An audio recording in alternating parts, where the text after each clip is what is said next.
we were asking ourselves the question, how can we have our work scale better, and how can we prepare for things that get in our way when we're trying to scale?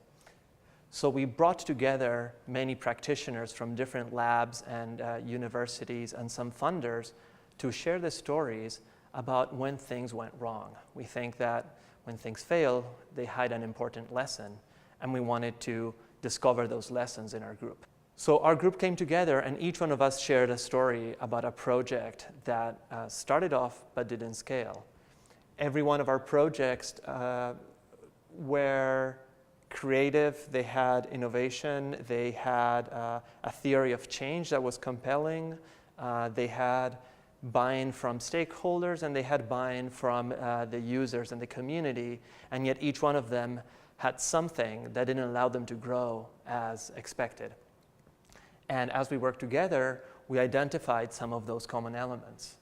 For example, obviously, there's unknown unknowns, macro-political events in the world that can change the landscape where two countries that wanted to work together suddenly can't. Sometimes it's more simple things like allowing a new tool to be used by a group that then doesn't find out it exists and therefore cannot take advantage of it.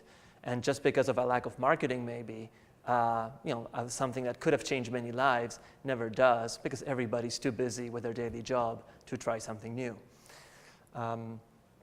Sometimes a venture gets started where it has lots of users, but then it doesn't grow, and you quickly discover that the team that was able to get those initial users is not the same one that can take an idea to market for many years and go from 100,000 to 10 million, and that the DNA of the team that doesn't have the right elements to drive that as a business.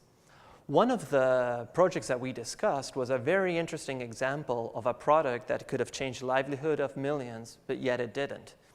This product was designed to help farmers in developing countries cope with the threat of climate change. As the climate changes, yields become more unpredictable, and the livelihood of these farmers is at risk. One idea was to start providing climate insurance such that farmers can pay a small insurance fee, and when their yields get affected by seasonal changes affected by climate change, they can actually get some of their investment back as a cushion and therefore have a more resilient livelihood. And this all sounded like a great idea, but something got in the way. One of the things that happened in this project is that it was not like aspirin, it was like vitamins. And we use this phrase to describe something that maybe is good for you, but that you don't know you need. If you have a headache, you get an aspirin, but why would you get vitamins? But how to help rural farmers understand the threat of climate change is an issue. So we're already seeing a problem here. We're having a product that helps somebody in a way they don't know need it.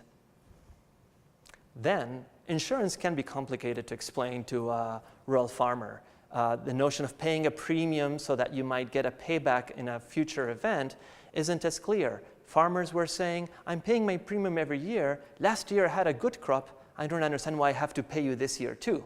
And the whole notion of insurance was harder to explain in a context where very direct transactions are common.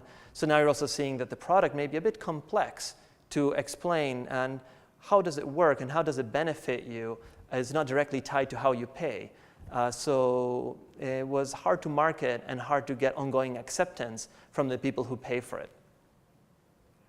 This tells us a couple of things. Even though we might start a project with the best intentions and following a lot of the best practices, there are some things that we're betting on, like the market, that might not work the way we expect.